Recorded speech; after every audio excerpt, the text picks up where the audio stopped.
यो सुन्दर अनि मनमोहक दृश्य चाहिँ काठमाडौँ नजिकै रहेको साँकु रिजोर्टको हो। यो रिजोर्ट शान्त र मनोरम दृश्य भएको ठाउँमा रहेछ।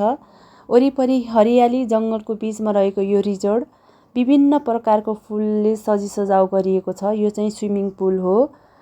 यहाँ धेरैजनाले स्विमिङ गर्न मिल्ने रहेछ किनकि यो स्विमिङ पुल ठुलो छ। वरिपरि जङ्गलबाट निस्केको हावा आउने रहेछ र सुन्दर दृश्य हेर्दै यहाँको मिठो मिठो परिकारको स्वाद लिनुको मजा नै फरक छ।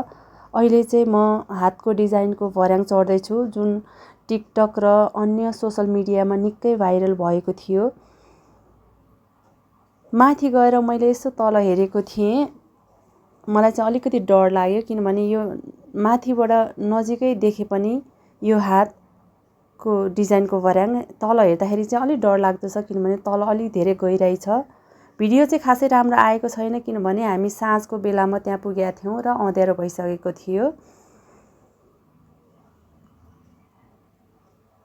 अब चाहिँ हामी चिया लिन बस्यौँ। कोही दिदीहरूले चिया पिइसक्नु भएको छ, कोही पिउँदै हुनुहुन्छ। हामी चाहिँ यहाँ धेरै बेर बस्ने छैनौँ किनभने हामी चाहिँ अन्तै गएर आएको हुनाले यहाँ के कस्तो रहेछ एकचोटि हेरेर जाउँ भनेर पसेका हौँ।